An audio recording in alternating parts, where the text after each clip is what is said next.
Next है जी, अगर तो आपके पास ना हंटिंग गाइडलाइन जो है, ये जर्नल हंटिंग गाइडलाइन है, जो आप कह सकते हैं कि जो आपके पाकिस्तान से हट के आपके फॉरेन अकाउंट्स हैं, ऑन डोमेन अकाउंट्स हैं, ठीक है ना जी, on domain accounts, Australia, UK, USA, Canada, France, Belgium, इनके जितने अकाउंट्स हैं ना, आप ये जो 4 पॉइंट्स हैं ना, जस्ट इनको आपने कंसीडर करना है।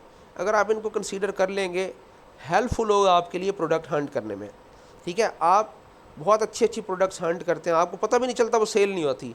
आप कहते हो यार मैं चैलेंज करता हूँ कि मेरे जैसी प्रोडक्ट अच्छी कोई हंट नहीं करता, वो सेल्स नहीं आ रही होती। एक बंदा जो बड़ी बुरे किस्म की हंटिंग कर रहा होता है, उसको सेल्स आ रही होती हैं। तो ये जो लेक्चर है ना, ये एक्सप्लेनेशन इसी चीज़ के बारे में है कि आपको किस तरह से जो है ना अपनी हंटिंग को बेहतर बनाना है। बेहतर इस तरह से नहीं बनाना कि जो क्राइटेरिया उसको आपने फुलफ़िल कर लिया, नहीं, आपको एडिशनली पता होना चाहिए क्या क्या रिक्वायरमेंट्स आपने फुलफ़िल करनी है। तो सबसे पहली चीज़ ये है कि अगर आप प्रोडक्ट हंटिंग कर रहे हैं, अगर आप हंटिंग कर रहे हैं और हंटिंग में आपको एक चीज़ माइंड में रखनी चाहिए, वो चीज़ है प्राइस सिलेक्शन। अब प्राइस आपने कौन सी रखनी है? आपने देखा होगा हंटिंग करते हुए कि भाई आप एक प्रोडक्ट जो है हंट किया आपने, एक बंदा उसको $10 में बेच रहा है, एक बंदा उसको $12 में भी बेच रहा है, एक ने $15 में भी बेचा हुआ है और एक ने 18 में भी बेचा हुआ है। तो आप कहते हैं यार ये क्या चक्कर है, इस तरह क्यों है? जब $10 वाला बैठा हुआ है तो लोग $18 की क्यों बाय कर रहे हैं, लोग $15 की क्यों बाय कर रहे हैं? ठीक है ना, एक वैलिड क्वेश्चन है। और हंटिंग में हम ही आपको लेक्चर देते हैं, भाषण देते हैं कि भाई आपने प्राइस जो है अपने कंपेटिटर से थोड़ी सी नीचे रखनी है तो आपको सेल्स आ जाएंगी। तो अब आप लोग वैलिड क्वेश्चन पुट करते हो कि सर सेल करने वाले ने तो $18 में भी बेची है और $10 में बेची है, अब 18 वाले से थोड़ी सी नीचे रखें या $10 वाले से नीचे रखें। तो फिर हमको कहते हैं कि नहीं यार, चूँकि $10 वाले ने ज़्यादा सेल्स ली हुई हैं, ज़्यादा सेल्स ली हुई हैं, तो आप $10 वाले से नीचे रखें। तो आगे से आप कहते हैं कि सर मेरी बात सुने, $18 वाले ने 2 सेल्स की हैं और उसे $10 का प्रॉफिट मिला है, और जो $10 वाला है उसने 10 सेल्स किए हैं और उसे भी $10 मिले हैं, तो सर किसको कम्पीट करना चाहिए? अब एक जेन्युइन आर्गूमेंट है, आपको फिर ज़ाहिर बात है 18 वाले को कम्पीट करना चाहिए। भाई ये दोनों सिनेरियोज ठीक है, बात सिर्फ ये है कि आपने प्राइस सिलेक्शन इन्हीं पॉइंट्स को माइंड में रख के पहले ये डिसाइड करना है कि $10 वाले की जो है प्रोडक्ट्स 10 की बजाय 100 क्यों सेल नहीं हुई, और $18 वाला 2 सेल्स कैसे ले गया है। तो ये जो क्वेश्चंस हैं ना, और इनका जो जेन्युइन टेक्निकल आंसर्स हैं, अगर ये आपको सही तरीके से अंडरस्टैंड आप कर गए तो आपके लिए हंटिंग में प्राइस डिसीजन बहुत इजी हो जाने हैं। ठीक है, देखिए मैंने आपको कहा है कि आपके बहुत सारी चीज़ें समझ में आती हैं जब आपके पास नॉलेज आ जाता है, जब आपके पास एक्सपीरियंस आ जाता है। स्टार्ट में ये चीज़ें समझ नहीं आती, आगे जाके आपको भी समझ आ जाएगी। हाँ, ये अलग बात है कि आप इन चीज़ों को लोगों को ना बताएं, लेकिन मैं कोशिश करता हूँ कि मैं इस तरह की चीज़ें जो है लाजमी तौर पे एक्सप्लेन कर दूँ। अब जो $18 वाला बंदा है ना, उसने सेल्स ली हैं, उसके कुछ ट्रेड्स हैं जिसकी वजह से उसने सेल्स ली हैं। और जो $10 वाला बंदा है वो अगर लगातार सेल नहीं कर रहा तो उसके भी कुछ ट्रेड्स हैं जिसकी वजह से उसको सेल्स नहीं आ रही। तो सबसे पहली चीज़ ये है कि भाई आपने ये देखना है कि अगर आप प्रोडक्ट हंट कर रहे हैं, आपने प्रोडक्ट हंट कर लिया है और आपको समझ नहीं आ रही कि आप $10 वाले को कम्पीट करें या $100 वाले को, तो सिंपल सी बात है, आपको हमेशा अपना पॉजिटिव फीडबैक स्कोर देखना चाहिए। पॉजिटिव फीडबैक स्कोर एक बहुत बड़ा जो है ना साइकोलॉजिकल फैक्टर होता है बाइंग सेलिंग में। पाकिस्तान में तो ये कोई इसकी अहमियत नहीं है, पाकिस्तानी कहते हैं बुरी से बुरी चीज़ सस्ती मिल जाए, बस सस्ता लेना है, बस बेशक उसकी कॉस्ट कोई भी हो, हमें बेशक खुद बीमार हो जाए, जो भी हो जाए, बस सस्ती चीज़ ले लें। लेकिन देखें यूरोप और यूएस के अंदर, कनाडा, ऑस्ट्रेलिया के अंदर इस तरह से कभी भी नहीं होता। वहाँ पे जो है क्वांटिटी, क्वालिटी और क्वांटिटेटिव और क्वालिटेटिव फैक्टर्स के अलावा भी और बहुत सारे फैक्टर्स होते हैं जो कंसीडर किए जाते हैं जब भी आप बाइंग डिसीजन लेते हैं।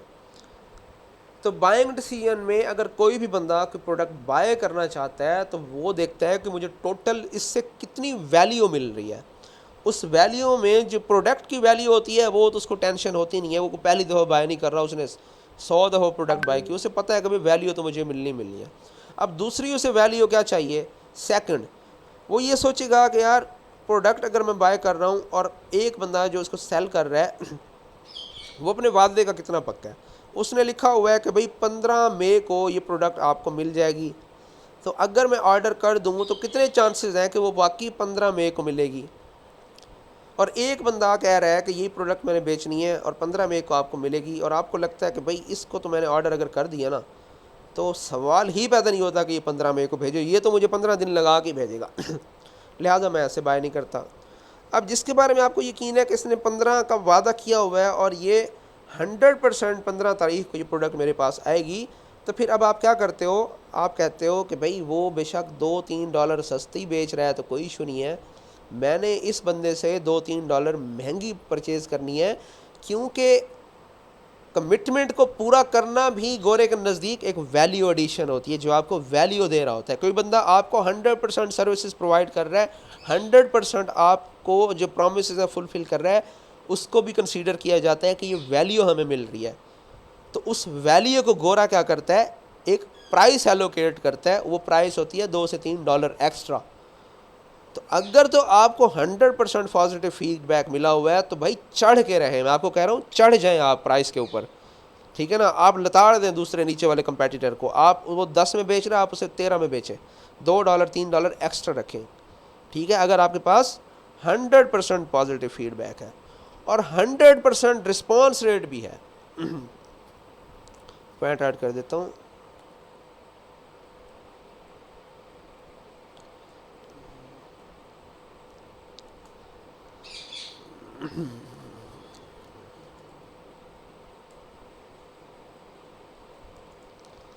आपका अगर रिस्पॉन्स रेट बहुत अच्छा है, रिस्पॉन्स रेट क्या होता है, आपको मैसेज आता है, पाकिस्तानी ना इंक्लूडिंग मी, मैं भी किसी हद तक जो है ना इस मामले में सुस्त हूँ, आपको मैसेज आ जाता है इनबॉक्स में, बायर कह रहा होता है कि भाई मैंने आइटम आपको ऑर्डर किया हुआ है, कब तक मिलेगा।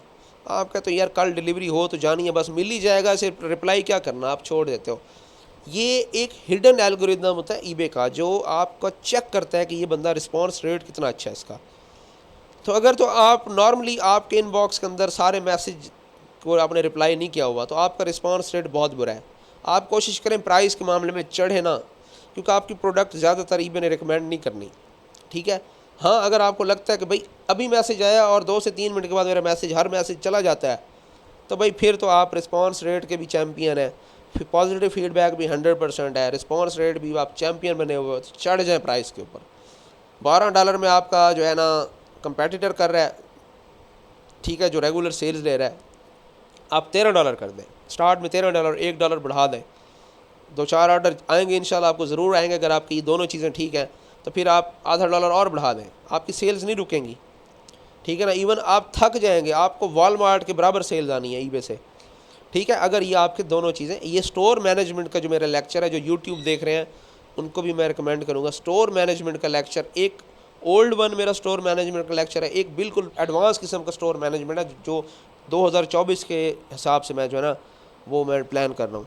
ये आपने लाजमी देखना है, आपको स्टोर मैनेजमेंट ओवरऑल, आपको स्टोर मैनेजमेंट जो है ना मैंने बतानी है, और मैं उसकी मेरी गारंटी है कि आप अगर मेरे स्टोर मैनेजमेंट के लेक्चर्स को पूरा फॉलो करते हैं और उसको उसी हिसाब से मैनेज करते हैं तो मैं गारंटीड कहूँगा कि आपको जो है ना, आपको जितनी आप चाहेंगे उतनी सेल्स आएंगी आपको, ठीक है जी। तो आपने रिस्पांस रेट को भी अपना कंसीडर करना है। अगर आपको लगता है कि आप एक लेज़ी बंदे हैं और आपने जो है मैसेजेस को सही रिस्पांस नहीं किया हुआ, तो क्या होगा, आपने प्रोडक्ट प्राइसेस लो रखनी है, उस बंदे से कंपटीशन में थोड़ा सा नीचे रहना है।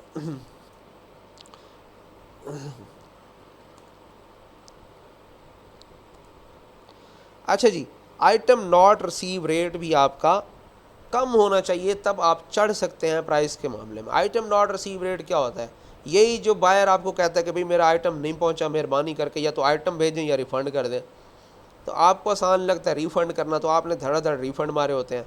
अब 100 ऑर्डर्स में से अगर आपके 2 रिफ़ंड हैं तो बात कुछ थोड़ी बहुत बन जाती है, लेकिन 2 ऑर्डर से तीसरा ऑर्डर जब आप रिफ़ंड कर देते हो, आइटम नॉट रिसीव होता है, केस होता है, और आप थर्ड ऑर्डर रिफ़ंड कर देते हो, तो समझ लें कि भाई आपका जवाल शुरू हो गया।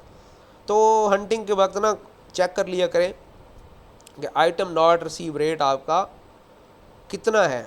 अगर वो नॉर्मल लेवल से थोड़ा सा ऊपर चला गया है तो फिर चढ़ जाने की ज़रूरत नहीं है, आपकी प्रोडक्ट नहीं चलेगी, मसला बनेगा आपके लिए।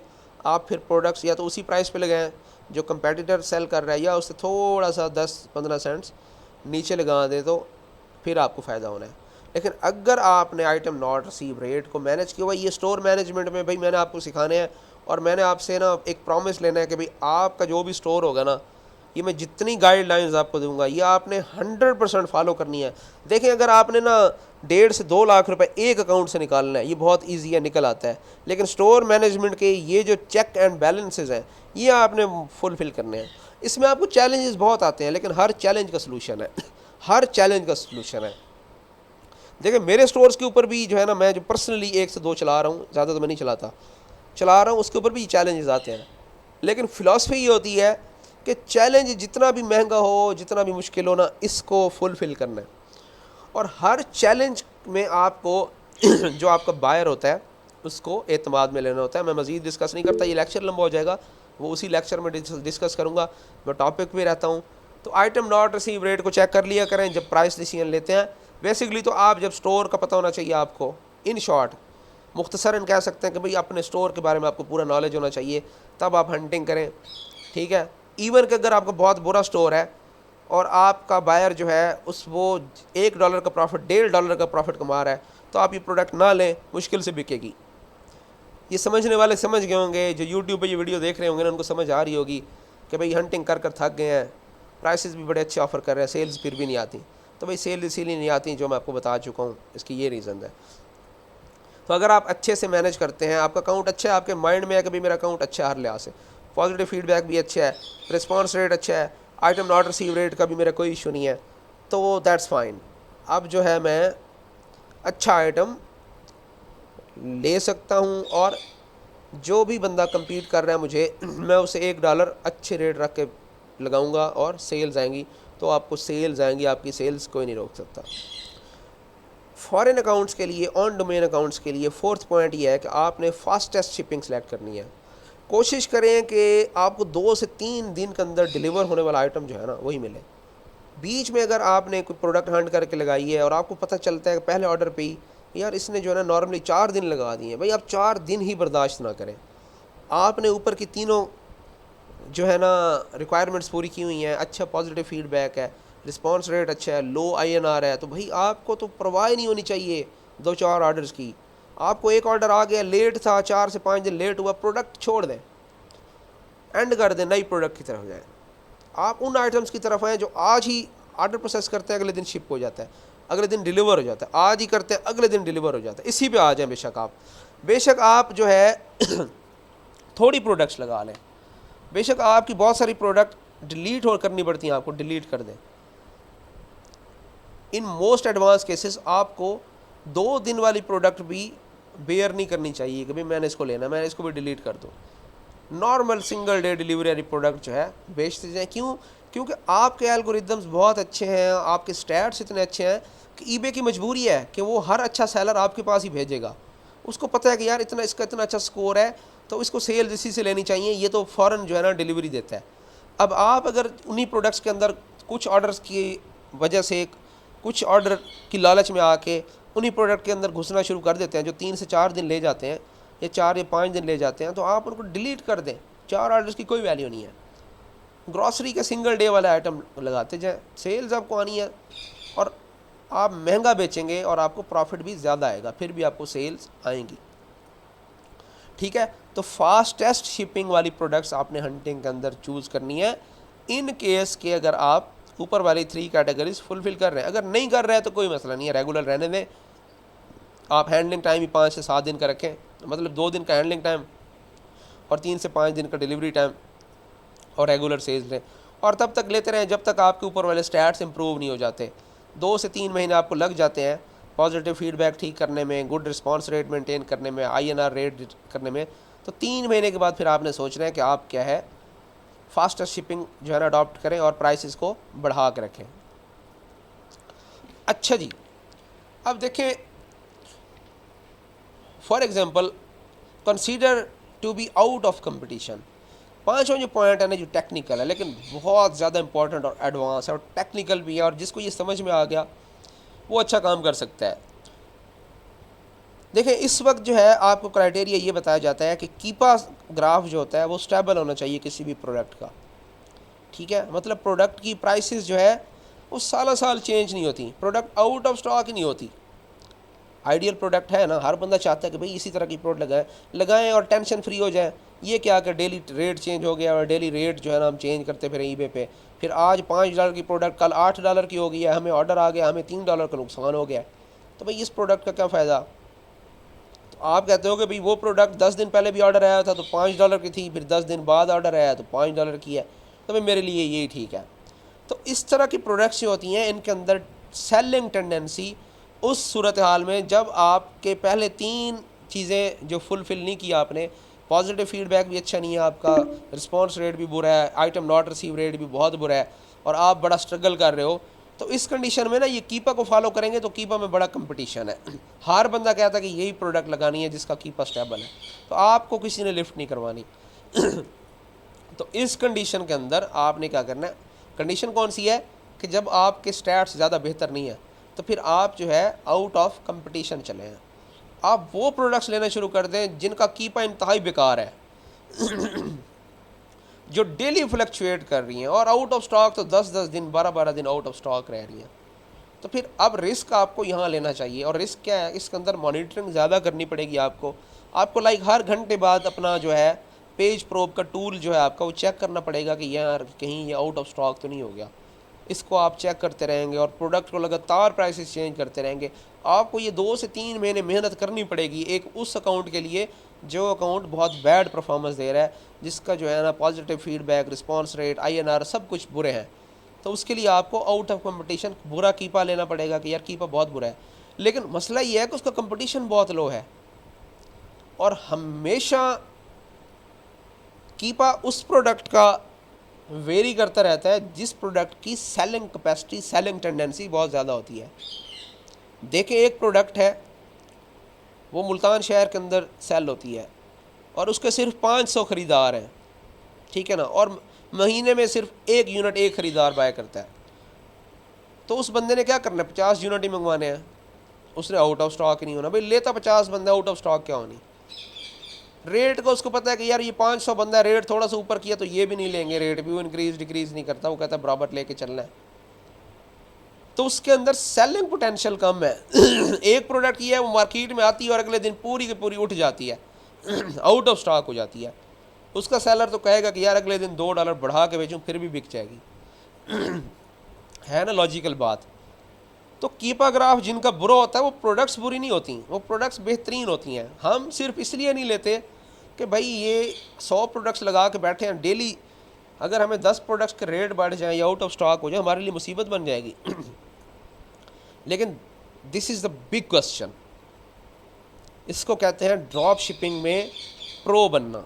अगर आप ड्रॉप शिपिंग में प्रो बनना चाहते हैं, पेन लेना चाहते हैं, बड़ा कमाना चाहते हैं, बिग अर्निंग करना चाहते हैं, देखिए ड्रॉप शिपिंग में 10 से 20 लाख रुपए इजी टास्क है। मैं आपको गारंटी कह रहा हूँ 10 से 20 लाख रुपए कोई भी बंदा, नॉर्मल कैलिबर का बंदा 10 से 20 लाख रुपए निकाल सकता है, कुछ अकाउंट से निकाल सकता है। काम पूरा आता हो, ये गारंटी, काम पूरा आता हो, बीच में से ये ना हो कि कुछ चीज़ों में वीक हो कुछ में स्ट्रांग हो, पूरा काम आता है। 10 से 20 लाख रुपए निकाल सकते हैं और इतनी अमाउंट निकालने के लिए ना पेन चाहिए। मैं ये नहीं कह रहा 10 से 20 लाख रुपए हर बंदा ऐसे उठा के निकाल लेगा, नहीं। वो जो 10 से 20 लाख निकालते हैं ना, उसकी रूटीन आके उसके घर में चेक कर लें, वो आपको इंसान लगेगा ही नहीं। वो आप कहोगे कि यार ये बंदा कर क्या रहा है, उसकी हेल्थ डाउन है, रूटीन कोई नहीं है, खाना पता नहीं किस वक्त खाता है।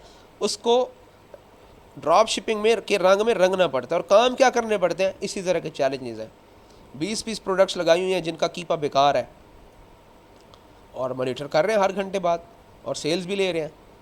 तो ये जो आउट ऑफ कंपटीशन जब आप जाते हैं मेहनत करनी पड़ती है, लेकिन आपको क्या होता है, स्टोर भी आपका, उसकी हेल्थ बेहतर हो जाती है, ठीक है। और फिर आप क्या करते हो, बाद में जब आपकी हेल्थ, तीनों ऊपर वाले रेट्स बेहतरीन हो जाते हैं, फिर आप बेशक ये जो है ना कंपटीशन से निकल के आप स्टेबल कीपर वाली प्रोडक्ट्स लगा के भी सेल्स लेना शुरू कर देते हैं। तो मेक श्योर कि आपको इस चीज़ का, अच्छा मैं लेक्चर ना आपको वही चीज़ें ना बार बार बता सकता हूँ, लेकिन मेरे ख्याल में ना वो रिकॉर्डिंग ही ठीक है। जो मैंने आपको कल रिकॉर्डिंग दी है ना हंटिंग की, आप उसी को देखें, वो बेहतरीन लेक्चर है, वो आपको बेसिक सही है। लेकिन ये जो एडवांस लेवल का जो लेक्चर है ना वो मैं आपको इसी तरह से दूंगा। और हर मतलब मेरा सेशन मैं इसलिए देता हूँ, मैं आपको हंटिंग लिस्टिंग सिखाने के लिए सेशन नहीं देता। सेशन एक वैल्यू एडिशन का नाम है। मैं अगर आपसे पैसे लेता हूँ तो मैं सिर्फ इसी चीज़ के लेता हूँ। मैं आपको प्रोडक्ट हंटिंग, प्रोडक्ट लिस्टिंग मेरे यूट्यूब पे पड़ी हुई हैं, सारे देख सकते हैं। सिखाने का मकसद ये है कि पैसे लेने का मकसद ये है कि भाई आपको मैंने चीज़ें वो सिखानी है जो ना कोई नहीं सिखा रहा, सीधी सी बात है। और ना प्रैक्टिकेबल चीज़ें, और मुझे फीडबैक अल्हम्दुलिल्लाह मिल रहा है। मेरा 100% मेरा स्कोर है। मेरे स्टूडेंट्स 100% जो है, पिछले महीने तक मैं थोड़ा सा परेशान था, ज़रूर परेशान था, कभी किसी वीडियो में दावा नहीं किया। अब जो है मुझे बड़ा सुकून है इस लिहाज से। 100% रेट है जी मेरा, मेरे स्टूडेंट्स का अर्निंग जिन्होंने की है 100% ही रेट है। और उसकी जो बेसिक है ना, जो मुझे फीडबैक अब तक मिला है, डायरेक्ट मेरे मुंह पे फीडबैक दे दें या मेरे चैनल पे फीडबैक दे दें, ये खुशामद होती है, बहुत सारे लोग करते भी होंगे। मैं इस फीडबैक की बात नहीं कर रहा, मैं इनडायरेक्ट वेज से, जैसे मैंने असेसमेंट की है, लोगों के व्यूज़ किसी और के उससे सुने हैं जो मुझे जानते भी नहीं थे, तो मुझे उससे पता चला है कि मैं आपको जो वैल्यू मैंने देनी चाहिए थी मैं उससे ज़्यादा दे रहा हूँ आपको। और इंशाल्लाह आगे भी जो आपके सेशंस रह रहे हैं, आप किसी भी स्टेज के ऊपर कह सकते हैं कि भाई हमने अगर लर्निंग ली है तो एटलीस्ट हमें वो सिखाया गया है जो हम फ्री में नहीं सीख सकते थे। हमारे लिए मुश्किल था फ्री में सीखना, ठीक है।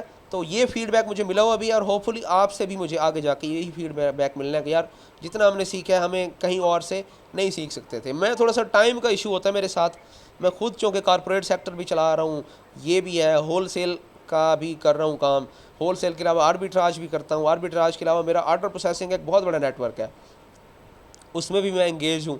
तो मैं थोड़ा सा टाइम के हवाले से हूँ, लेकिन मुझे इतना पता है कि भाई अगर मैं टाइम में आप लोगों के साथ गफलत करता हूँ ना, तो मैं आपको जो चीज़ सिखाता हूँ वो मैं कंपनसेट कर देता हूँ आपको। मैं जितना आपने पे किया उससे ज़्यादा ही, उससे डबल क्या, कितने गुना आपको ज़्यादा ही सिखाऊंगा और ज़्यादा अच्छे जो है ना आपको नॉलेज दूंगा। जो मैं यूट्यूब पे वीडियोज़ लगाता हूँ, इनसे हट के जो मैं सिर्फ आपको देता हूँ, वो भी मुझे पता है कि आपको किसी ने भी नहीं बताने, ये वाली चीज़ें आपको किसी ने भी नहीं बतानी। और मुझे ये भी पता है कि इनको यूटिलाइज़ करके, और ऐसी चीज़ें जो मैं रिकॉर्ड नहीं कर रहा उनको यूटिलाइज़ करके, आप एक आम बंदे से जो ड्रॉप शिपिंग कर रहा है उससे आपने ज़्यादा अर्निंग करनी है, ज़्यादा फ़ायदा मिलना है आपको, ठीक है जी। तो वापस आता हूँ, कंपटीशन से आपने निकलना है। अगर आपका अकाउंट सिक्योर नहीं है, ऑलरेडी उसके ऊपर डिफेक्ट लगे हुए हैं, ऑलरेडी उसका INR रेट भी ठीक नहीं है, पॉजिटिव फीडबैक भी नहीं है, तो अब आपको चाहिए सेल्स के लिए कंपटीशन से बाहर आना है। और दूसरी बात ये है कि ये जो आपको मैं बताऊंगा कि आपने पेज प्रोब कैसे यूटिलाइज़ करना है, आपने वो टूल कैसे सेट करना है जो आपको बताएगा कि भाई प्रोडक्ट की आउट ऑफ स्टॉक हो गई है, प्रोडक्ट की प्राइस बढ़ गई है तो फ़ौरन चेंज करें, वो भी बताऊंगा।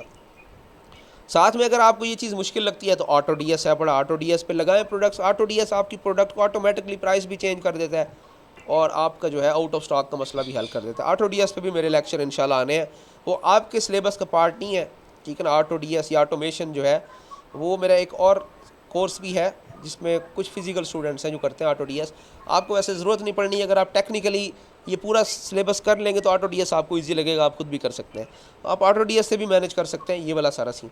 तो आपने क्या करना है, कीपा जिनका बुरा होता है ना, ये प्रोडक्ट्स बड़ा चलती हैं, मेरा एक्सपीरियंस है, ये बड़ी कमाल सेल्स देती हैं। उसकी वजह यही होती है कि आम तौर पे 95% लोग जो होते हैं ना, आम तौर पे उन्होंने कोई एडवांस स्किल्स नहीं सीखे होते, एडवांस किस्म की जो है ना ट्रेनिंग नहीं ली होती। उनको यही लगता है कि कीपा स्टेबल हो यार, ये ना फंस जाए हम, प्रोडक्ट आउट ऑफ स्टॉक हो जाए। और उनको लाशोर में यही होता है कि जिनका कीपा स्टेबल होता है उसी की सेल ज़्यादा आती है, उनकी इतनी ज़्यादा से ज़्यादा सेल्स नहीं है। उसमें आपको लाख में से 95,000 बंदा उसी को सेल कर रहा होगा। लेकिन जिनका कीपा बहुत बुरा है ना, वो आपके लिए अपॉर्चुनिटी है।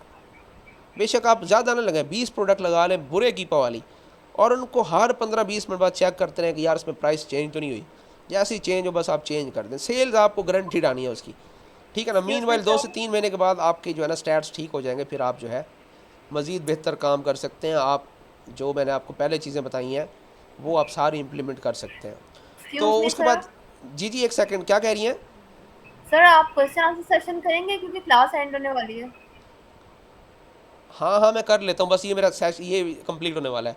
तो 6 पॉइंट ये है कि आपने जो स्टोर मैनेजमेंट की मेरी वीडियो आनी है ना, उसको बहुत बहुत ज़्यादा फोकस करना है। आप हंटिंग लिस्टिंग किसी और भाई के जना यूट्यूब चैनल से सीख लें, किसी और व्लॉगर को पकड़ लें, आप उनसे सीख लें।